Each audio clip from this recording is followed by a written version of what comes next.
Bonjour, moi c'est Douglas Studian, je suis directeur général d'IPLN. Je pense qu'il faut pas segmenter en fait la manière dont on s'adresse aux clients. C'est un client une fois va peut-être avoir envie, parce que ça l'arrange, de commander sur le site. Peut-être qu'une autre fois il va avoir envie de se déplacer. Je pense qu'il faut offrir un panel de solutions très très large et donner le maximum de choix aux clients.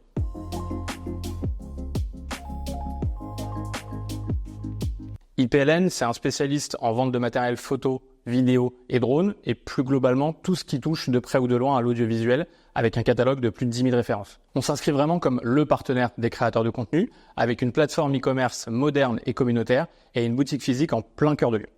IPLN, c'est une équipe d'une vingtaine de personnes, et un chiffre d'affaires en 2023 d'un peu plus de 15 millions d'euros.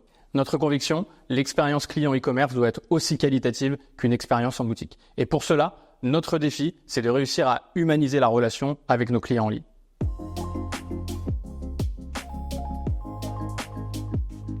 L'explosion de la consommation de contenu sur les réseaux sociaux, qu'ils soient photos ou vidéos, amène de plus en plus d'entreprises à considérer la création de contenu comme un vrai facteur de croissance et un vecteur de notoriété. Donc du coup, IPLN est là pour répondre à la demande et accompagner les entreprises dans leurs besoins de matériel. Typiquement, les conseillers IPLN sont là pour répondre en fait à la demande sur l'équipement d'une division marketing d'une entreprise, ou bien par exemple l'équipement d'un podcast pour créer de plus en plus de contenu. Et c'est vrai qu'on est dans un milieu qui est extrêmement technologique, où les choses évoluent très très vite. Et en fait, nos clients trouvent en IPLN un partenaire de confiance qui est fiable et toujours à la page.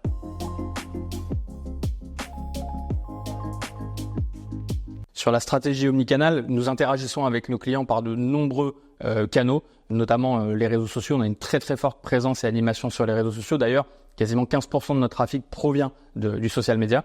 Et notre priorité, c'est qu'un client qui a besoin d'informations puisse accéder à un opérateur chez IPLN, quel que soit le canal que le client choisirait. Ça peut être par un chat direct sur le site internet avec l'accès à un opérateur très très rapide. Ça peut être par email, ça peut être par téléphone, ça peut être en DM sur les réseaux sociaux.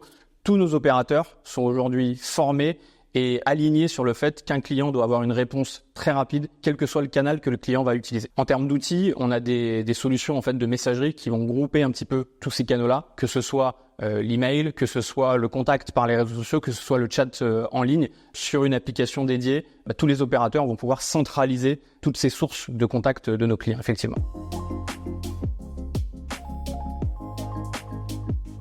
Sur le plan marketing, nous mettons en place des dispositifs promotionnels fréquents et innovants selon un calendrier marketing bien déterminé. Les leviers qu'on utilise pour booster encore cette stratégie omnicanal, ça va être bien évidemment des emailing personnalisés, ça va être aussi des pop-up qui vont apparaître sur le site en fonction de la navigation du client. Et toutes ces promotions sont également nourries par l'analyse précise du comportement de nos clients et le suivi de ses habitudes. Sur la partie création de contenu, chez IPLN, on travaille beaucoup le personal branding, on se met beaucoup en avant, on est une boîte familiale, je travaille avec mes deux frères, et c'est vrai que on a l'habitude d'être face aux caméras parce qu'on part du principe que un consommateur va plus s'attacher à une marque s'il voit le dirigeant et les fondateurs et toute la politique qu'il y a derrière, l'ADN de l'entreprise, que s'il ne le voit pas. Donc oui, forcément, nous, on travaille beaucoup là-dessus. Et justement, par rapport à ça, chez IPLN, on utilise les web stories, qui est un nouveau format qui est là en fait pour donner la continuité d'une expérience sur les réseaux sociaux, sur un site e-commerce. Et ces web stories, on les utilise aussi bien pour mettre en avant des éléments de réassurance et transmettre nos valeurs avec une vraie incarnation de l'entreprise par de l'humain, entre guillemets, qu'aussi bien pour donner de l'information sur du produit, que faire passer de l'information promotionnelle. Et du coup, ça prolonge l'expérience qu'on peut trouver sur les réseaux sociaux, ça la prolonge sur notre site internet. On a une équipe dédiée en interne, full création de contenu, qui va travailler sur tous les contenus qui vont sortir sur les réseaux sociaux, ces fameuses web stories, qui sont parfois même des contenus réutilisés de nos réseaux sociaux qu'on va venir mettre sur des fiches produits pour décrire un produit, une nouvelle technologie, une nouvelle feature d'un appareil photo, d'une caméra, ou que sais-je. Et puis, ça va être intéressant aussi parce que nous, dans notre démarche de marketing d'influence, on travaille énormément avec des créateurs de contenu qui sont très nichés dans notre verticale. On essaye à chaque événement marketing en fait, de sortir deux types d'événements. Un événement qui va être physique, un événement qui va être digital. Ça va être du live, ça va être du webinaire, il y a tout un tas de possibilités. Mais on axe notre stratégie vraiment sur les deux typologies de clients. Celui qui a la possibilité de se déplacer et celui qui va être derrière son ordinateur.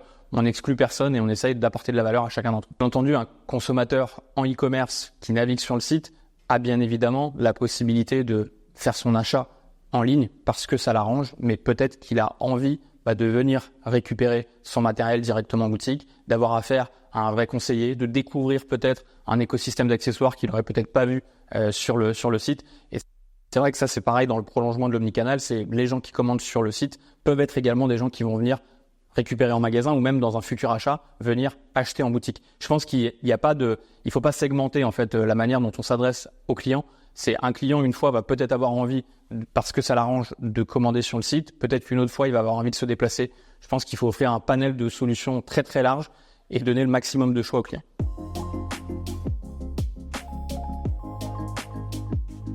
Pendant très longtemps, on a essayé de faire croire aux gens, quelle que soit la typologie de produits qu'on vend, qu'il fallait faire un choix entre aller sur Internet et avoir tous les avantages qui vont avec, se connecter n'importe où, commander à n'importe quel moment, il n'y a pas d'horaire d'ouverture, il y a du prix, il y a du stock, etc.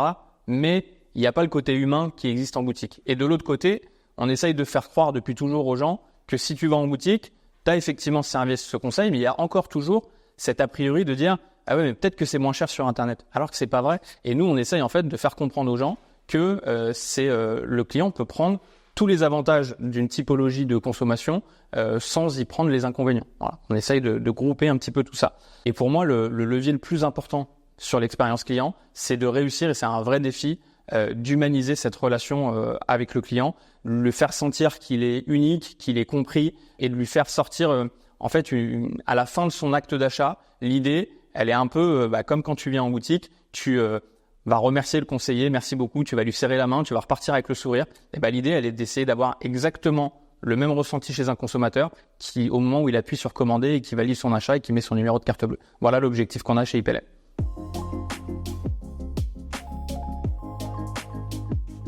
Le next step chez IPLN pour aller encore un peu plus loin là-dedans, je pense qu'il y a sur les deux axes, il y a continuer à humaniser et à réussir à créer une expérience très très humaine sur un site e-commerce, malgré la barrière de l'écran. Ça va être aujourd'hui du chat textuel, on va dire. Peut-être que demain, ça va être l'accès à un opérateur en visio avec la possibilité de lui montrer des produits, de lui faire des démonstrations, ne serait-ce qu'avec lui, son téléphone, pour avoir accès à un opérateur.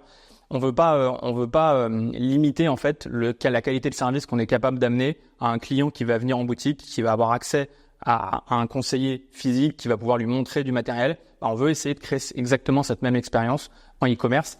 Et dans l'autre sens, l'idée, elle est aussi d'homogénéiser un petit peu toute notre data et la typologie de consommation de nos clients, qu'ils soient en boutique ou en e-commerce, et essayer aussi de faire déplacer les gens qui parfois commandent sur le net, mais les faire venir en boutique, découvrir l'espace, rencontrer les conseillers. Et ça, c'est vrai que c'est hyper important de travailler sur les deux axes.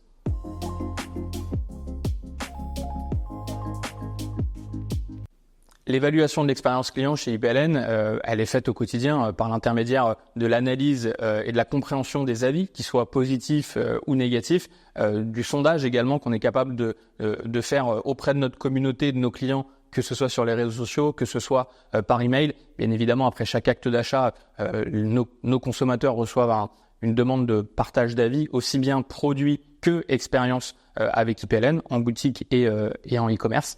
Et du coup, c'est grâce à ça qu'on a des métriques qui nous disent tiens, là je commence à avoir quelques avis qui remontent avec à chaque fois la même problématique, il faut travailler là-dessus. Ou au contraire, quand on a des retours qui sont toujours les mêmes sur le côté positif, on essaye de transmettre à nos équipes le fait d'appuyer encore plus dans ce sens-là parce que les gens sont sensibles.